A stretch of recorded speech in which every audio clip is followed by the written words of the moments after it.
పరిశుద్ధ నామమునకు మహిమ కలుగును గాక. క్రీస్తునందు ప్రియ దేవుని బిడలారా, ప్రభువైన యేసు క్రీస్తు పరిశుద్ధ నామములో మీ అందరికీ ఉదయకాల శుభములు తెలియచేయచ్చు ఉన్నాను. ఈ దినమంతయు మీకు మీ కుటుంబానికి దీవెనకరముగాను ఆశీర్వాదకరముగాను దేవుడు అనుగ్రహించాలని మీ కొరకై ప్రార్థిస్తూ ఉన్నాను. నేటి దినము కొరకు ఏర్పాటు చేయబడిన దేవుని వాక్యము లూకా సువార్త 17వ అధ్యాయం 5వ వచనం.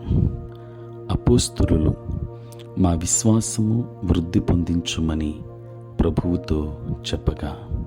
ప్రియులారా, నేటి దినము కొరకు ఏర్పాటు చేయబడిన ధ్యానాంశము క్షమించడానికి విశ్వాసము.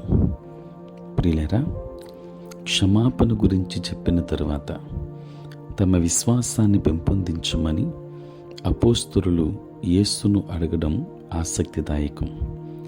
ఆయన చేసిన ఆశ్చర్యమైన అద్భుతాలను చూశారు. అయినా గొప్ప విశ్వాసం కొరకు అడిగేలా అవెన్నడూ వారిని ప్రేరేపించలేదు. మనం నమ్మే అద్భుతం కంటే ఎక్కువగా ఇతరుల పట్ల ప్రేమతో క్షమాపణతో నడుచుకోవడానికి నిజంగా అధిక విశ్వాసం కావాలి. క్షమాపణకు ఆధారం దేవుని ప్రేమ, కరుణ. మొదట దేవుడు మాత్రమే మనల్ని ప్రేమించి క్షమించాడు కనుక ఇతరులను ప్రేమించి క్షమించగలం. మన విషయంలో దేవుని ప్రేమతో క్షమాపణతో నడుచుకోకపోతే దాన్ని ఇతరులకు పంచలేం. ప్రేమించదగిన వారిగా కొన్నిసార్లు అలా ఉన్నప్పుడు ఆయన మనలను ప్రేమించాడు. మారు మనస్సుతో క్షమించమని అడగక ముందే ఆయన మనలను క్షమించాడు. ప్రియులారా, క్రీస్తు మనలను ప్రేమించినట్లు క్షమించాలని లేఖనం ఆదేశిస్తుంది. మనం ఇంకా పాపులముగా ఉండగానే మన పట్ల దేవుడు క్షమాపణను అందించాడు గనుక షరతులు లేకుండా క్షమాపణ మనకు అందించబడింది. అలాగే దేవుడు మన అపరాధములను క్షమించినట్లే ఇతరుల అపరాధాలను క్షమించాలి. ఇతరులు మారు మనస్సుతో క్షమాపణను కోరుకున్నా లేకున్నా మనము క్షమించాలి. ప్రియులారా, దేవుడు మాత్రమే ఒక వ్యక్తికి మారు మనస్సు పుట్టించి రక్షించి పునరుద్ధరించగలడు. ఈలోగా ఆయన మనలను ప్రేమించి క్షమించినట్లే వారిని ప్రేమించి క్షమించడం మన భాగ్యం.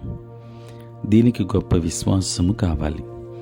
అదే సమయంలో ఎల్లప్పుడూ ప్రేమిస్తూ క్షమిస్తుండగా వారితో సంబంధాన్ని కొనసాగించవద్దని పరిశుద్ధాత్ముడు వాక్యం కోరవచ్చు. ఉదాహరణకు, అనేక సార్లు క్షమించిన తర్వాత కూడా మన నుండి వ్యాపార భాగస్వామి ఒకసారి కాకుండా పలుమార్లు డబ్బును దొంగిలిస్తే వారితో మన భాగస్వామ్యాన్ని తెంచుకోవాలి.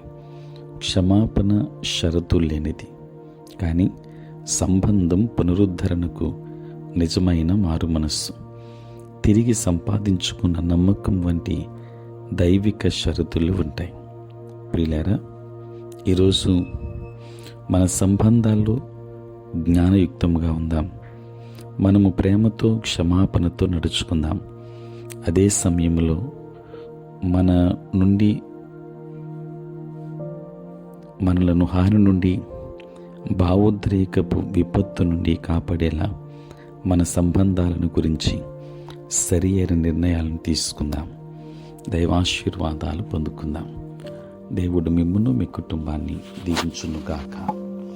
ఆమేన్. ప్రార్థన. పరిశుద్ధుడైన తండ్రి, ప్రేమ కలిగిన ప్రభువా, మీ పరిశుద్ధ నామమునకై వందనాలు, స్తుతులు, స్తోత్రాలు చెల్లిస్తూ ఉన్నాం.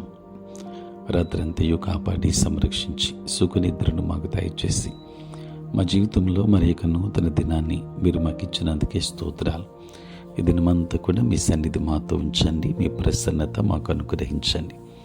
నేటి మా పనులలో, ప్రయాణములలో, పరిచర్యలో తోడే ఉండండి.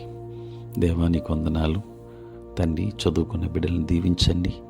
ఎగ్జామ్స్ రాస్తున్నవారు, ఎగ్జామ్స్ కొరకు సిద్ధపడుతున్న వారు ఉన్నారు. వారికి కావలసిన జ్ఞానాన్ని, వివేచన, జ్ఞాపశక్తిని దయచేయండి. దేవానికి స్తోత్రాలు. ప్రభువా, ఈ సమయంలో నాయన ఉద్యోగస్తులు, వ్యాపారస్తులు, కష్టపడి పని చేసుకుంటున్న బిడ్డలందరినీ దీవించండి. పుట్టినరోజు, పెళ్లి రోజు జరుపుకొని వచ్చిన బిడ్డలను దీవించి నూతన ఆశీర్వాదములు దయచేయండి. ప్రతి కుటుంబంలో శాంతిని, సమాధానమును మీరు దయచేయమని ఈ దిన దీవెనల చేత మమ్మల్ని నింపండి. యేసునామములో ప్రార్థించి వేడుకొనుచున్నాము తండ్రి, ఆమేన్. తండ్రి, కుమార, పరిశుద్ధాత్మ త్రియేక దేవుని దీవెన సదా మనకందరికీ తోడై ఉంటును గాక. ఆమేన్.